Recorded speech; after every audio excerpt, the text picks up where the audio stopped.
কথা বলবে রাম নারায়ণ রাম নারায়ণ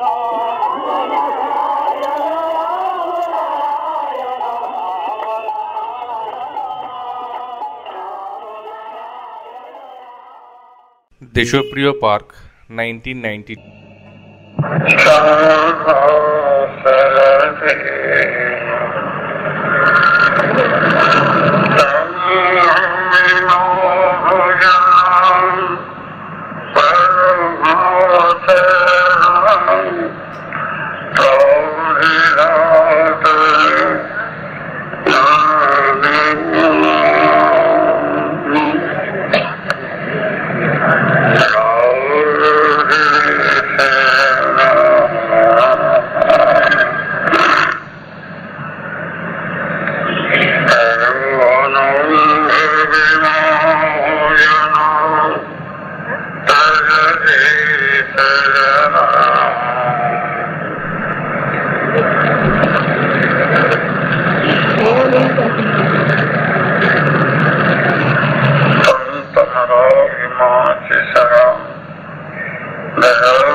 জন্মদিন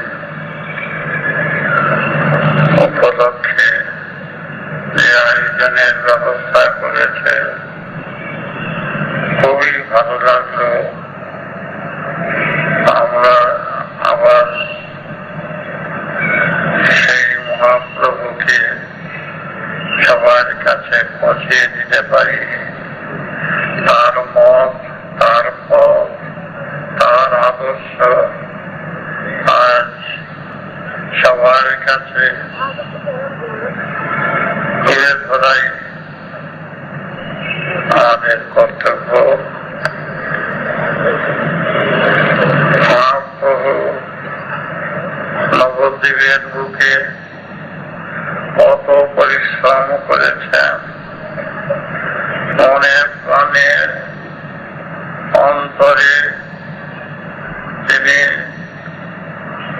যে প্রেম ভালোবাসা ও নামের মাধ্যমে জগৎকে দেশকে কিভাবে জাগিয়ে তুলেছিলেন, সবাইকে এক করবার উদ্দেশ্যে। তখন সবাই জাতি ধর্ম নির্বিশেষে সবাই এক হোক, তার জন্য তিনি আপ্রাণ চেষ্টা করেছেন এই গৌর আর নিকায়।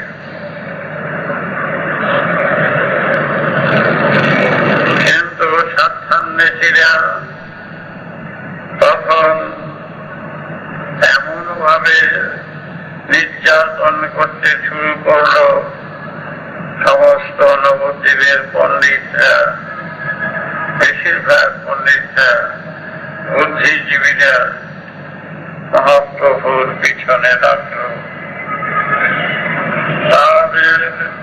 তার ভক্তদের ঘর বাড়ি আগুন লাগিয়ে দিল, রাস্তার ঘাটে অপমান লাঞ্ছনা করতে শুরু করল, চারিদিকে হাহাকার আর্তনাদ। মহাপ্রভুর কে বিব্রত করে ছেড়ে দিয়েছেন। তিনি ছিলেন অচল, অটল, ধীর, স্থির। ভক্তেরা তার কাছে গিয়ে বলত, প্রভু আমরা তোমার পাশে আছি, তুমি ব্যথা পেও না। ভক্তরা বুঝাত।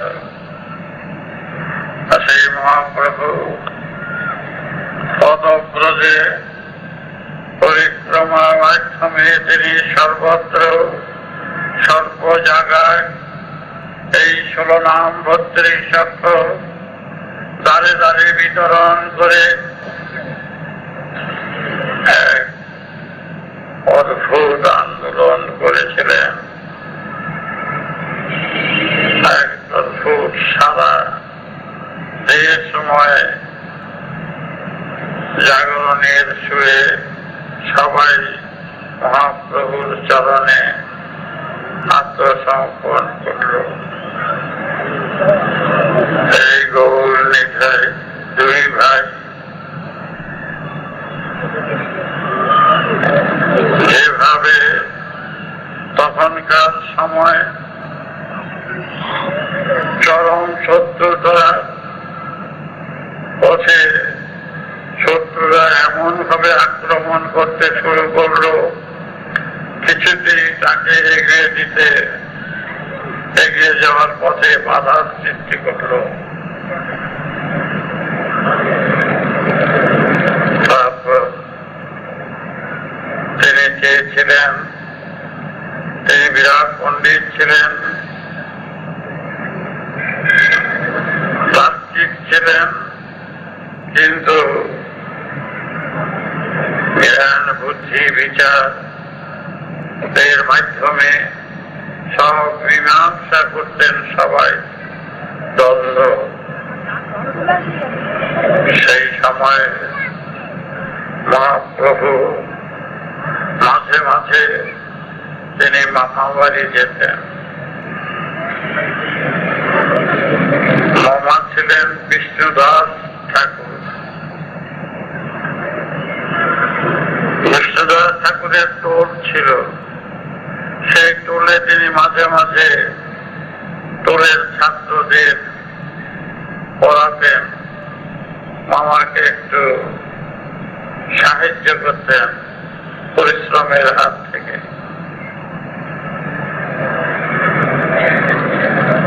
এবং মাঝে মাঝে যে লক্ষ্মী গোবিন্দ নারায়ণ ছিলেন, লক্ষ্মীনারায়ণ বিগ্রহ, সেই বিগ্রহ পুজো করতেন, মামাকে একটু রেহাই দিতেন।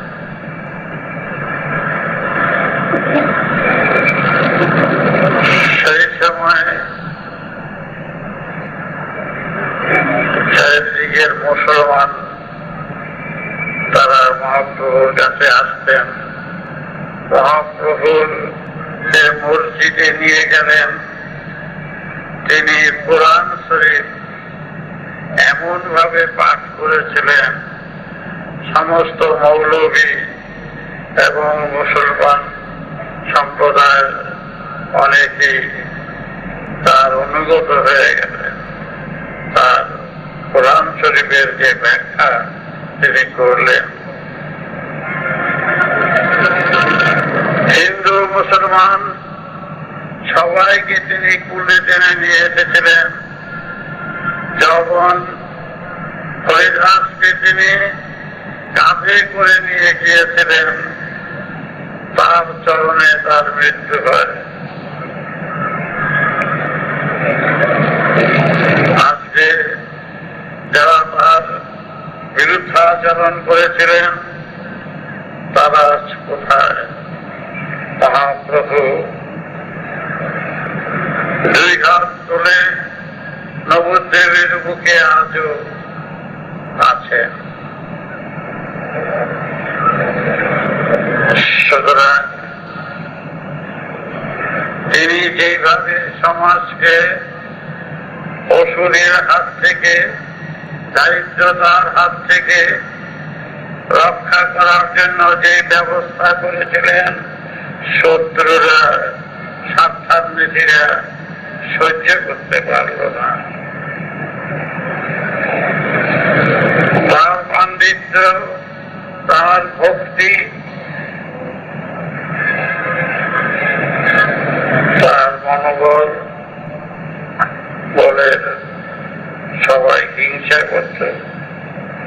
অনেকেই তার পেছনে লেগেছিল। কিন্তু কেউ কিছু করতে পারেনি, তারাই উল্টা জব্দ হয়েছে।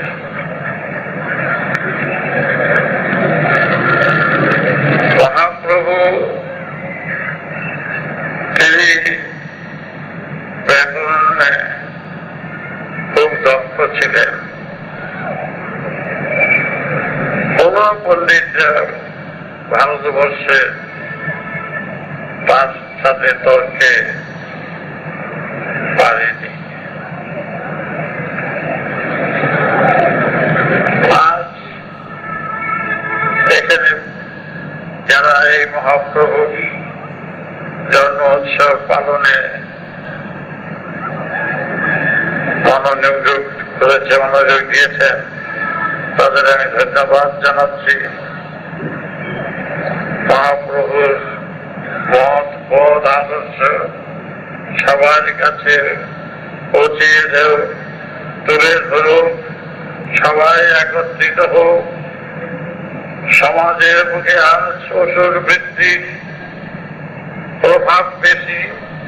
এই অসুর বৃত্তির হাত থেকে রক্ষা পেতে হলে সেই মহানাম 16 নাম 32 অক্ষর, যেই নামের পরে নামের মাধ্যমে সবাইকে এক করার চেষ্টা করছিলেন, সেই নাম হরে কৃষ্ণ হরে রাম 16 নাম। আর রাধা কৃষ্ণ যেই যুগল মূর্তির কথা বলেছিলেন, সেই মূর্তি শুধু কৃষ্ণ হচ্ছেন সেই কৃষ্ণ বর্ণ আকাশ। সেই আকাশের কৃষ্ণ তিনি খুঁজে পেলেন। কৃষ্ণ সীমাতে নেই, কৃষ্ণ হচ্ছে অসীমে ঈশ্বরে। রাধা শুধু সীমাবদ্ধ রাধা নয়, রাধা হচ্ছে বিশ্বের ধারা, জগতের ধারা, কৃষ্ণ বর্ণ আকাশের ধারা। যেই ধারা থেকে এই ধরার সৃষ্টি, ধরিত্রীর সৃষ্টি, সেই রাধা কৃষ্ণকে স্মরণ করা উচিত। 2 হাত তুলে সেই রাধা কৃষ্ণকে স্মরণ করে তিনি নিজেকে আত্মোৎসর্গ করলেন সেই মহানামে। যে তোমরা যদি জানতে চাও, বাঁচতে চাও, অনুভূতি রাজত্বে পৌঁছতে চাও, তবে রাধা কৃষ্ণকে স্মরণ করো। যেই রাধা, সেই ধারা, যেই কৃষ্ণ, সেই মহাকাশ, নীলাকাশ, কৃষ্ণ বর্ণ, সেই বর্ণনায় নিজেকে উৎসর্গ করো। এর ভাবাতীত, গুণাতীত, তাদের খুঁজে পাওয়া যায় না। তার বর্ণ আছে, বর্ণনায় তাকে আনা চলে না। তাই সেইভাবে সতী দেবী, তার মাতা সতী দেবী বললেন, নিমাই তুমি বসে থেকো না, তুমি ঘরে ঘরে নাম বিতরণ করো। ঘরে ঘরে অনেক সতী দেবী পাবে, সেইভাবে তুমি বেরিয়ে যাও, নাম বিতরণ করো। নামের মাধ্যমে সবাইকে টেনে নিয়ে এসো। তাই তিনি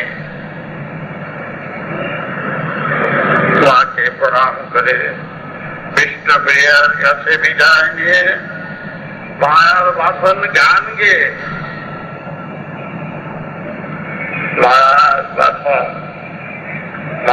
বাঁধন ছাড়া কি গো যায়, নিমাই সন্ন্যাসে গান করে, মায়ার বাঁধন ছাড়া আমি যাই যাই মনে করি, চলিতে না পারি, মহামায়ায় আমার পেছনে ঠায়। মার থেকে বিদায় নিয়ে ছিঁড়ি বেরিয়ে গেলেন।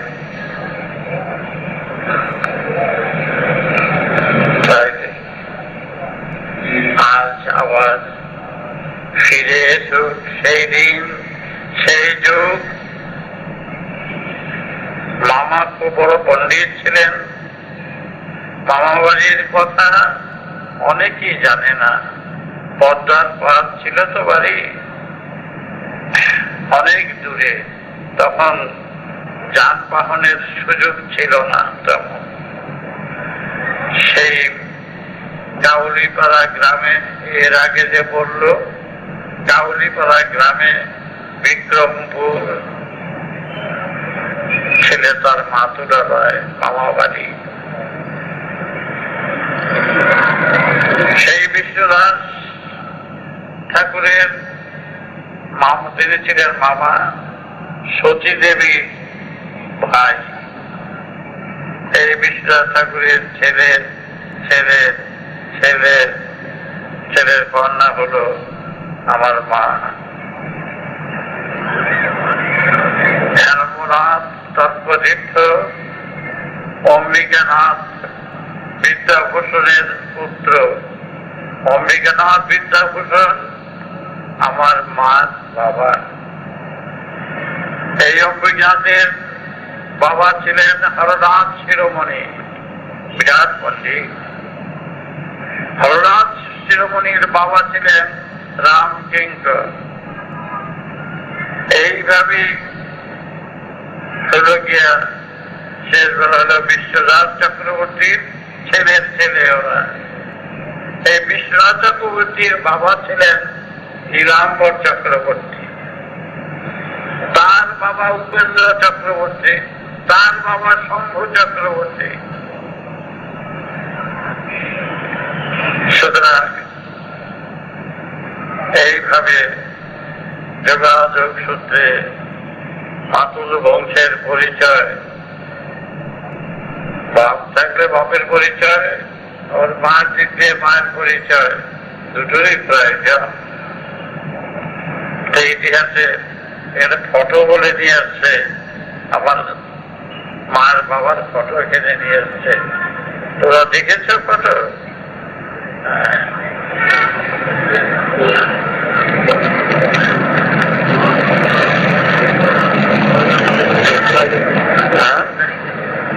এই যে দেখেছ ফটো, এটা আমার মার বাবা, এই অম্বিকানাথ বিদ্যাভূষণ। ওদিকে দেখো, এই অম্বিকানাথ বিদ্যাভূষণ। অম্বিকানাথের পুত্র হচ্ছে হেরম্বনাথ বৈজয়ন্তিক। এই ভারতবর্ষে গেল, বাংলাদেশে ভারতবর্ষে তার খুব নাম ছিলেন হেরম্বনাথ তত্ত্বতীর্থ, আমার মাতুল। এই হেরম্বনাথ বাবা অম্বিকানাথ, তার বাবা হরনাথ, তার বাবার বাবা হচ্ছে যে বিষ্ণুদাস চক্রবর্তী, গৌরাঙ্গাদেবের মামা। এই বিষ্ণুদাস চক্রবর্তীর বাবা হলেন নীলাম্বর চক্রবর্তী, সতী দেবীর বাবা। এরা হল রচিতর পুত্র। তাই এরা সেইভাবেই এই মহাপ্রভুর জন্মোৎসব, আবির্ভাব উৎসব উপলক্ষে মামাবাড়ির পরিচয় সবার কাছে পৌঁছিয়ে দেওয়ার জন্য চেষ্টা করছে। সেই যুদ্ধে আমাকে নেমন্তন্ন করেছে যে যাবেন, আমার শরীরটা সুস্থ নয়। তাই ধর্মের আসল তত্ত্ব, আসল ব্যাখ্যা বিজ্ঞানে প্রতিষ্ঠিত, যুক্তিতে প্রতিষ্ঠিত, গণিতে প্রতিষ্ঠিত। ধর্ম বিজ্ঞান যুক্তি ছাড়া নয়। প্রত্যেকটি মন্ত্রের, মহামন্ত্রের, শাস্ত্রের প্রত্যেকটির ব্যাখ্যা অঙ্কের মতো। নিত্যানন্দের দেখতেই পাচ্ছ, বংশের এসছে, দেখা করলো, আরেকবার দেখা হয়েছিল আমার সাথে। এই গৌর নিতে প্রাণের ছিল, নিত্যানন্দ বড় প্রাণের ছিল। তাই তোমরা যত যা কিছু পিছনে লাগুক, বিরুদ্ধে লাগুক, তত মনে করবা সফল। তার পিছনেই লাগে যার আছে, যার নাই তার পিছনে কে লাগবে। তাই মহাপ্রভুকে ব্যতিগ্রস্ত করে ছেড়ে দিয়েছেন। ন্যায় কঠিন,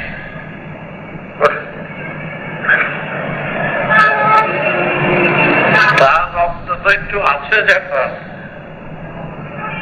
সুতরাং আমরা সেইভাবেই নামের মাধ্যমে নামের বন্যা চারিদিকে ভাসিয়ে দেওয়া হবে। নামে প্রেমে কেউ রুখতে পারবে না, কারো রুখার ক্ষমতা নেই। এই নাম আমরা সর্ব জায়গায় সর্বক্ষেত্রে হরে কৃষ্ণ এই যে 16 নাম আর দিয়েছি রাম নারায়ণ রাম, জল আর বরফ। জলে আর বরফের নামে পার্থক্য, বস্তু তো এক। বলো তাহলে এত বলার কিছু নয়।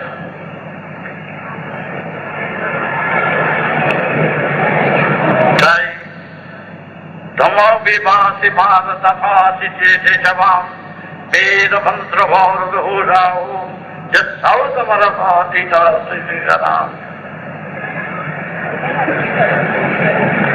তোমরা চারিদিকে নাম করবে, যারা মাথার অন্তরায় সৃষ্টি করবে, বাধার সৃষ্টি করবে, কোন প্রতিবাদ করে লাভ নেই।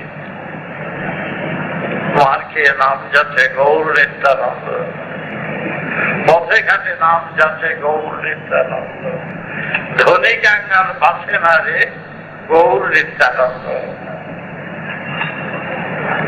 তাই তোমরা তার রক্তের সঙ্গে তোমরা সবাই রয়েছ।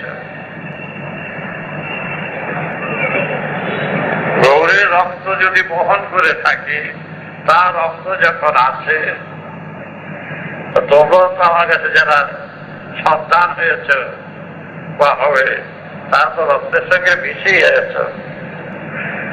তোমরা চারিদিকে ছড়িয়ে দাও এই মহানাম, 16 নাম, 32 অক্ষর, চারিদিকে ছড়িয়ে দাও সেই সুরধ্বনি। যে সুর জানলে সব সুর জানা যায়, সেটাই তো করা উচিত। সারেগামা বাধা দিশা আর এই মূলাধার সারিটা মণিপুর অনাহত বিশুদ্ধ আজ্ঞা সংস্থা, এই চক্রে এই সুরে রয়েছে সহস্রার অব্দি। মূলাধার থেকে উচ্চতার মূলাধার, স্বাধিষ্ঠান হচ্ছে মূত্রতার, মণিপুর রাগী। সুতরাং তুমি এই দেহ বিনা যন্ত্রকে বাজাও না দেখি, সে সব সময় সুরে ভরপুর। এই সুরকে বাজাতে গেলে মূলাধার থেকে সহস্রারের সুরধ্বনি যখন হইতে হবে, তখন দেব নমন্ত মূলাধার অজ্ঞা চক্র মনোভিভাস আদিবেদম তোমার ভবরূঢ়াম অজ্ঞা চক্র বিশুদ্ধ শোধনমাদিতমাম মণিপুর ব্রহ্ম জনমাত্রিভাম তৎসাদিবাদভৌসমার। যদি তুমি দেহ বিনা যন্ত্রকে সুরে আনো, তোমাদের চলার পথের সাহায্যকারী কে? বিবেক, চৈতন্য। তুমি তোমাকে ফাঁকি দিতে পারবে না, আমাকে ফাঁকি দিতে পারবে, ওকে ফাঁকি দিতে পারবে, অন্যকে ফাঁকি দিতে পারবে, নিজেকে ফাঁকি দিতে পারো বলো তো?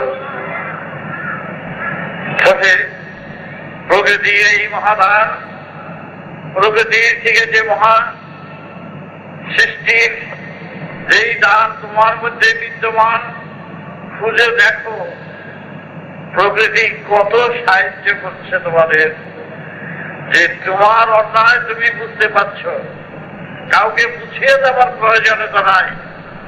বিবেকের হলো আদি সুর, সেই সুরে তুমি নিজেকে সুর মিলাও দেখিলে। শুধু এই চিন্তাই বিভোর থাকো যে আমি আমাকে ফাঁকি দেব না, আমি আমার সুরে এমন ভাবে মগ্ন থাকবো, সেই তন্ময়তার মাধ্যমে সেই সুরে সুর মিলিয়ে যদি আমি সব সময় থাকি, সেখানে তো কিছু বলার নেই। ফাঁকি যদি অপরকে না দাও, তাহলে কিছু ছিদ্র সেখানে পোহাতে হবে। ফাঁকি দিলে সাময়িক একটু বাহাবা পাবে। মানুষ ডুবছে কোথায়? কাম, কাঞ্চন আর লোভে যশে। লোভ এবং যশ এবং কাম, এই কয়টাতেই মানুষ ডুবে যাচ্ছে, ক্ষতি হচ্ছে এখানে। সেই জন্য প্রকৃতির মহা দৃষ্টান্ত মৃত্যু। মৃত্যু অনিবার্য, এটা জানো সবাই। মৃত্যু যখন অনিবার্য, যত বল সঞ্চয় করো, যত খাবার খাও, যত বড় প্রাসাদেই থাকো, মৃত্যু কিন্তু তোমাকে ছাড়বে না। এত বড় মহা দৃষ্টান্ত প্রকৃতির দান থেকে আমরা যাহা পাচ্ছি, প্রকৃতির মহাদান থেকে যা পাচ্ছি, এত বড় উপকার, এই কথা এর বলা চলে না। এত বড় উপকার মৃত্যু, আমরা এখানে কোনো কিছুই গ্রহণ করতে আসি নাই। এক ফোঁটা জল তোমার নেওয়ার মতন ক্ষমতা নাই। মারামারি করছো জায়গা নিয়ে, জমি নিয়ে, কত ঝঞ্ঝট, কত কিছু চলছে, কিন্তু কার সাথে ঝগড়া করছো? আমার সাথে ঝগড়া করবে, এর সাথে ঝগড়া করবে, বিবাদ করবে, মুহূর্তে তুমি চলে যাবে। এই বিশ্বের প্ল্যাটফর্ম, এটা এই জগতের প্ল্যাটফর্মের উপরে সবার টিকিট কিন্তু কেনা হয়ে গেছে, সবার টিকিট কিন্তু পকেটে। কার গাড়ি কখন চলে আসবে ঠিক নাই, ঠিক নাই, ঠিক নাই, অধিক ঠিক নাই।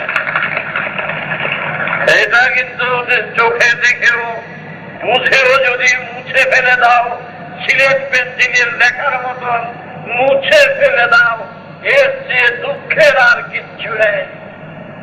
তাই প্রতি মুহূর্তে মনে রেখো, মৃত্যু যখন অনিবার্য, এই সাময়িক কয়েকদিনের জন্য, কয়েক বছরের জন্য নিজেকে পাপের বোঝায় ডুবতে রাজি নয়। এর চেয়ে অজ্ঞ আর মূর্খ আর কেউ নয়।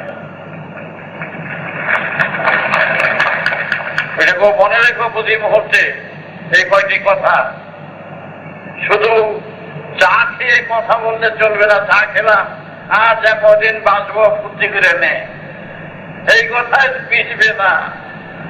মৃত্যু যন্ত্রণার ভোগ সবাই ভুগতে হবে, সেই যন্ত্রণা অসম্ভব যন্ত্রণা। ওই মহাকালের রোগে সবাইই পড়তে হবে, কিন্তু এত বড় একটা দৃষ্টান্ত প্রকৃতি তোমার কাছে ধরে রেখেছে, তারপরে আমি অপরাধগুলো যদি বসে করি, এর চেয়ে অন্যায় কি আছে বলো? তুমি যদি জানো এই জমিটা জাতীয় পার্কটা তোমার মুখে মুখে দিল, মুখে মুখে জাতীয় পার্কটা তোমার পাবে, এটা দিয়ে দিল, তুমি মুখে মুখে দিল, 25 বছরের জন্য দিল জাতীয় পার্ক। তুমি এখানে 20 লাখ টাকা খরচ করে বিল্ডিং তুলবে, দালান তুলবে, বলো তুলবে না, কারণ 20 বছর পর্যন্ত দিয়েই যাবে। তুমি যে 50-60-70 বছরের জন্য এখানে এসেছ, কিসের দালান, কিসের বাড়ি, কার জন্য, কখন, তো কোনো ক্ষতি নাই। ছেলে মেলে স্ত্রী পুত্র জন্য তুমি সুব্যবস্থা করো, কিন্তু মিথ্যায় নয়, ছলে নয়, কৌশলে নয়, অপরাধের মাত্রা বাড়িয়ে কারোর সেবা করতে যেও না। এইটাই হচ্ছে এখানে বেশি, যার জন্য আজকের সমাজে অসুরের প্রভাব বেশি। তোমাদের আগেও বলেছি, অনেকদিন আমি বলেছি যে এই গুরুগিরি করে আমি যদি অর্থ উপার্জনের চিন্তা করতাম তাহলে কত কোটি টাকা করতে পারতাম। যারা কয়েক কোটি সন্তান, হোম করবো, যজ্ঞ করবো, পূজা করবো, মানুষের শরীর আবু ধরাবো মুখে মুখে, আবার সারাবো মুখে মুখে, তার জন্য অনেক ব্যবস্থা করতে পারতাম, অনেক অর্থ রোজগার করতে পারতাম। বিষ খাবো, এগুলো তো বিষ, দুর্ভোগ। ভোগ কোনটা? ভোগ দেয় দেবতাকে, সেই বিবেককে দাও ভোগ। আর আমরা যা ভোগ খাচ্ছি এটা দুর্ভোগ। দুর্ভোগ, ওই দুর্ভোগ খেয়ে সেটা চিঠে রইলাম, দেখলাম কোনো প্রয়োজন নাই। প্রকৃতির দরবার টাকা দিয়েছি সব ঘরে করে খান, এই সেই টাকাটা লুকিয়ে নষ্ট করলে প্রকৃতির থেকে তোমরা কি না পেয়েছ? বুদ্ধি পেয়েছ, বিবেচনা পেয়েছ, ইচ্ছা করলে মরতে পারো, ইচ্ছা করলে মারতে পারো, ইচ্ছা মতো ইচ্ছা শক্তি দিয়েছি। এটাই বলে ইচ্ছা শক্তি, কিছু তোমাদের তো দিয়েছে। এই ঘরে দিয়ে সেই ঘরে যাও ইচ্ছে করে, এই বাড়ি থেকে ওই বাড়ি যাও ইচ্ছে করে, ইচ্ছা শক্তিটা তো কিছু দিয়েছে। সেই ইচ্ছা শক্তিটা যদি নষ্ট করো, ক্ষতি করো, এর শাস্তি কোথায়? এই শাস্তি কে দেবে? প্রকৃতি দরবারের হাত থেকে কেউই রেহাই পাবে না। ভুলে যেও না, অধিক ভুলে যেও না। তাই বেহুশ ভাবে চললে পরে তহবিলের মাল যাবে চুরি। আগে গিয়ে শিখে নাও রে গুরুর কাছে দোকানদারি। বুঝতে পেরেছ? যেমনে তেমনে চললা, ইচ্ছা মতন চললা, ইচ্ছা মতন নিন্দা করলা, ইচ্ছা মতন যা খুশিটা করলা, খুব সহজ কাজ। করে যাও, মরার আর কত মারবে? আমরা সবই তো মরা হয়ে আছি। বলো সবগুলি মরা কিনা বলো? কারণ মরে আছি, জন্মটাই মৃত্যু, মৃত্যু সই করে রেখেছি, কেউ আজ কেউ কাল। সেখানে আমরা বাহাদুরি করতে যাচ্ছি কেন?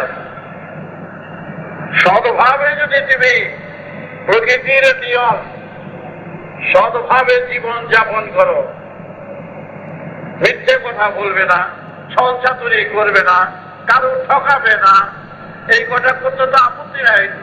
ঘি না খেতে পারো, সরষের তেল দিয়ে তো খেতে পারো, তাও না খুব জল ঢেলে খাও, তবু তো আত্মতৃপ্তি। সবচেয়ে হচ্ছে আত্মতৃপ্তি। তোমরা আত্মতৃপ্তিতে থাকতে পারছো না কেউ, কারণ প্রতি মুহূর্তে অপরাধ করছো, ত্রুটি করছো, হিংসা করছো। আত্মতৃপ্তি হচ্ছে যে আমার কাছে কেউ দেনা নাই, পাওনা নাই, আমি কারো ক্ষতি করি না, আমি কারো হিংসা করি না, আমাকে সবাই বন্ধ বলে, আমি তার প্রতিবাদও করি না, যে যা খুশি বলে বলুন, আমি সেই মহানামের সুরে, সেই কৃষ্ণের রাধা কৃষ্ণের সুরে হরে কৃষ্ণ হরে রাম সেই সুরে নিজেকে আত্মোৎসর্গ করে মহাকাশের পথে চন্দ্র সূর্য গ্রহের মতন আমি নিজেকে সেইভাবে আত্মসমর্পণ করে আমি সেইভাবেই চলব, প্রকৃতির দানকে হাতে নিয়ে। প্রকৃতির সুর, প্রকৃতির ধারা, দেখো চন্দ্র সূর্য গ্রহ নক্ষত্র কিভাবে আমাদের পরিচালনা করছে, সেবা করে যাচ্ছে। তোমরা খেয়াল করো না? সূর্য কি করছে দেখো না? বাতাস কি করছে দেখো না? মাটির বুকে থেকে কত অত্যাচার মাটির উপরে করছে দেখতে পাচ্ছ না? সুতরাং বেশি কিছু তো বলার প্রয়োজন নাই। প্রকৃতির সাথে নিজেকে মিশিয়ে চলো। প্রকৃতির মহাযন্ত্র, এই দেহ যন্ত্রটাকে খুঁজে বার করো। এই দেহই হচ্ছে বিবেক, বিবেকই হচ্ছে শ্রীকৃষ্ণ, বিবেকই হচ্ছে দেবতা। দেবতাকে তো খুঁজে পাচ্ছ না, বিবেককে তো খুঁজে পাচ্ছ, তার সারাটা বুঝতে পারছ। তাই বিবেকের সাথে সুর মিলিয়ে কাজ করো। বিবেক কৃষ্ণ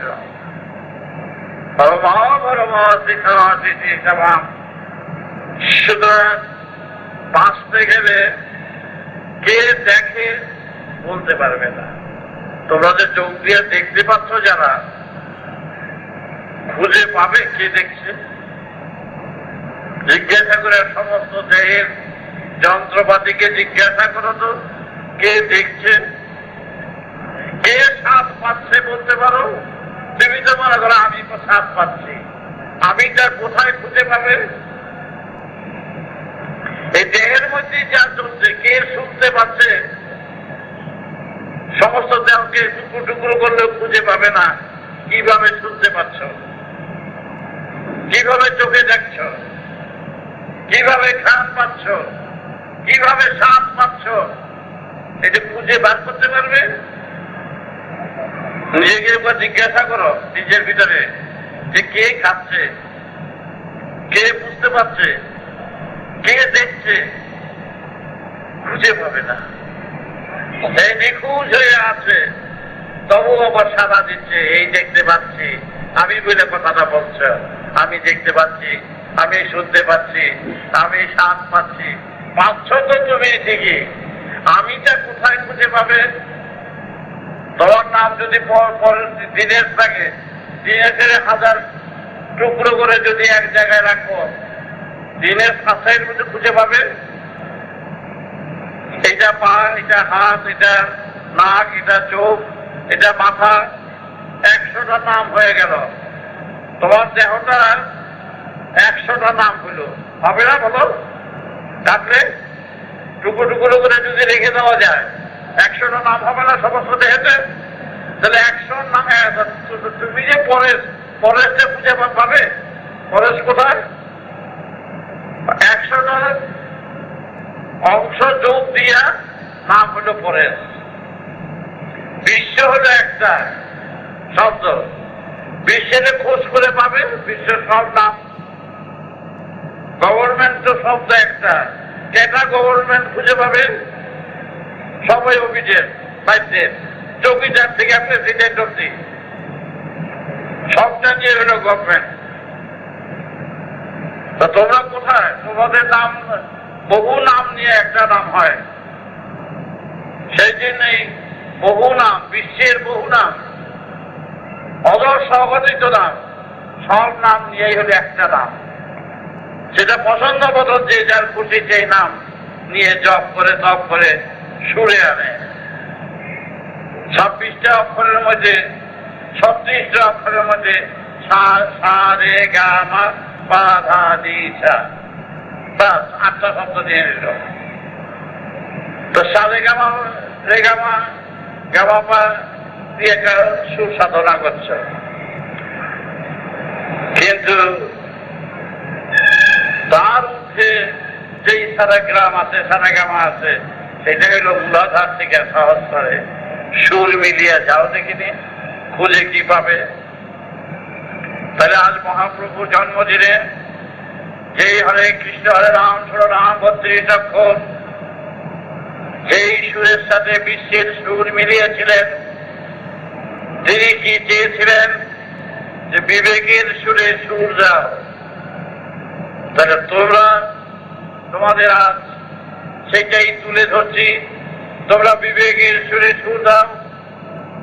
দেখবে এসছে আনন্দ, এসছে মহাতৃপ্তি, আর কিচ্ছু নেই। যে আমি মিথ্যে কথা বলবো না, ছলছাতুরি করবো না, যতটুকু পারি ততটুকুনি করব। এবং মানুষটা হত্যভাগে কিছু ক্ষতি করবে, মাঝে মাঝে কথা বলতে পারে। সত্যি কথা বলাটা তো সাংঘাতিক কথা। এখানে সত্যি কথা উঠে গেছে প্রায়। তাই বেদের যুগে আজ থেকে 15,000 বছর আগে তখন কি ছিল সমাজে? তখন আদি বেদের সুরে সবাই থাকত। একটা মিথ্যা শব্দ একটা বইয়ে লিখেছিল, সবাই দেশবাসী তার বিরুদ্ধে চলে গেল। এই শব্দটা কেন লিখলে? তারা মিথ্যা কথা জানতো না, তাই মিথ্যা শব্দটা উঠিয়ে দিল। আর এখন সত্য কথাটা এটা সাংঘাতিক, সত্য কথাটা উঠিয়ে দেওয়া উচিত, তাইলে যদি বাঁচে। সেইভাবেই বেঁচে আছে। প্রতি মুহূর্তে মনে প্রাণে অন্তরে ছল ছাতুরি প্রবঞ্চনা ছাড়ার কিচ্ছু নেই। কেন করতে যাব?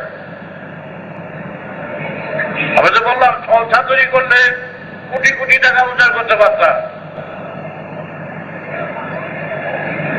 বদনাম থাকতো না। আর সত্যি কথা বললে বদনামের ভাগী হতে হবে। অনেক বদনাম, অনেক অপবাদ, অপপ্রচার তোমাদের হবে প্রথম।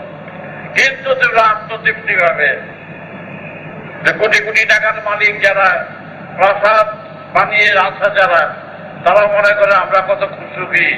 আর তুমি একটা সাধারণ ভাবে থাকবে, তুমি থাকবে আত্মতৃপ্তি। কেবল আমি সত্যের সাথে বিবেকের সাথে হাত মিলিয়ে আছি, তুই ভালো থাকবে।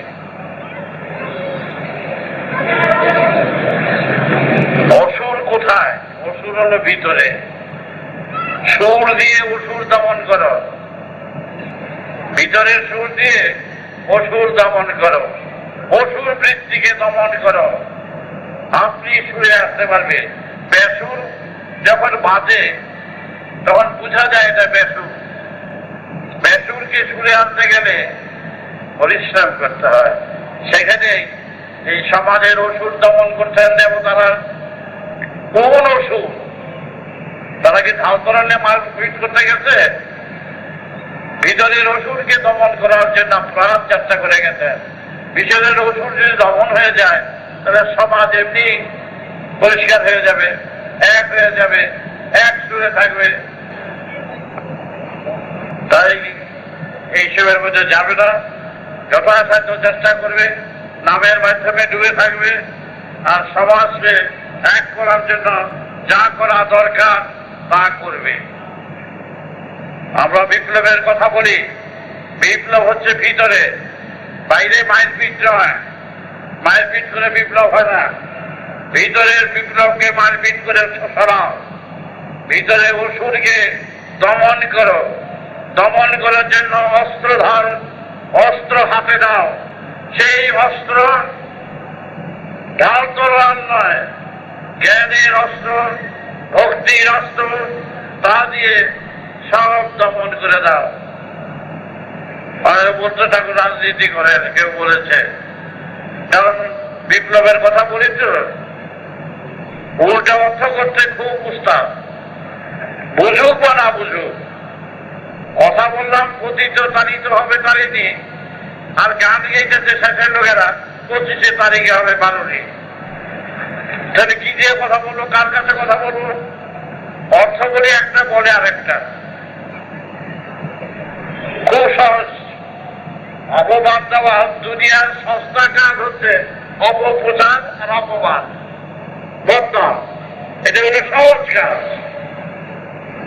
কিন্তু আমরা আমরা চাই আমার সন্তান, দেশের সন্তান, জগতের সন্তান সবাই একত্রিত হয়ে এই অসুরের বিরুদ্ধে প্রতিবাদ করবার জন্য সব এক হয়ে যায়, সব এক হয়ে যাবে। অসুর শক্তি দমন করো। এখানে কি মারপিট করা বলছি না বন্দুক টন্দুক ধরতে বলছি? নামের বন্যা বয়ে দাও চারিদিকে।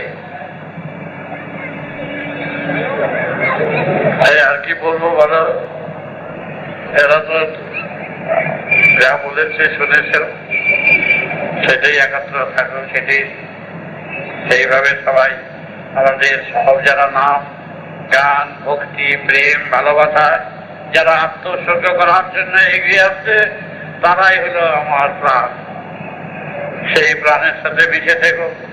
আমরা যেন সেইভাবে কাজ করতে পারি, সবাইকে এক করতে পারি, এক সুরে আনতে পারি, একভাবে চলতে পারি, তবেই আমাদের সফল হবে।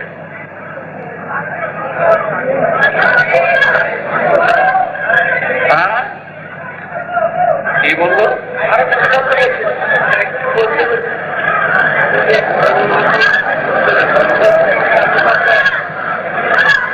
মহাপ্রভুর রক্ত হয়ে, মহাপ্রভুর আমার মা, তোমরা তো শুনেছ, আর গৌরাঙ্গদেবের মা এক বাপের ঘরে, এই যুগ তো শুনেছ। আমরা মহাপ্রভু রক্ত হয়ে, এটা আমাদের গৌরব। তার রক্তের মর্যাদা রক্ষা করাই হচ্ছে আমাদের কাজ। তার রক্তের মর্যাদা রক্ষা করা তোমাদেরও কাজ। তাই নিত্যানন্দ বংশকে বললাম যে তোমরা গৌরের রক্তের মর্যাদা রক্ষা করো, গৌরের প্রেম ভালোবাসাকে রক্ষা করো এবং সেইভাবে চলো। আমরা মাতুর বংশের, আমি ভাগিনা, মহাপ্রভুর মা, আমার মা এক বাপের ঘরের, এক বাপের রক্তের, এক বাপের ঘরে, সেটা যেন মর্যাদা রাখতে পারি। তোমাদের নিয়ে সবাইকে এক করার চেষ্টা করতে পারি। আমাদের ভিতরে অহংকার থাকবে না, কোনো কিচ্ছু থাকবে না। বেদ মন্ত্র ভারত ভাষিতে সমাম তৎসাদীতভাবে মাধবাম বীর মন্ত্র ভাষে সংযুক্ত সমানত বীজাজ ব্রহ্মাচর। তাই দেশবাসী সবার কাছে এটাই জানাচ্ছি, আমাদের ভালোবাসা, আমাদের প্রেম, আমাদের নীতি, আমাদের ধর্ম সবাইকে জানাচ্ছি। তারা যেন ভুল না করেন, ভুল না বুঝেন, সেটাই আমাদের কথা বলার। তোমরা সেইভাবে কাজ করবে, নাম করবে, ঘরে ঘরে প্রচার করবে, বেদের প্রচার করবে, বেদের সুরে সুপ্রতিষ্ঠিত হবে, সবাইকে এক করার চেষ্টা করবে। তোমরা কিছু বলো, আমি শিক্ষা দেওয়া যাচ্ছে, এটা জিজ্ঞাসা করো কে গেছে।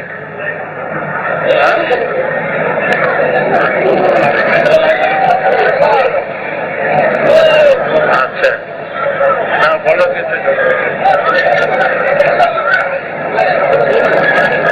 বলো বলো কিছু বলো। প্রিয় শ্রোতাবৃন্দ, আপনারা আপনাদের মতামত কমেন্ট করে জানাবেন এবং শেয়ার করে সবার মাঝে ঠাকুরের কথা ছড়িয়ে দেবেন এবং সাবস্ক্রাইব করে দেবেন, যাতে পরবর্তী অধ্যায়গুলো আপনাদের কাছে সহজেই পৌঁছে যায়। রাম ও নারায়ণ রাম।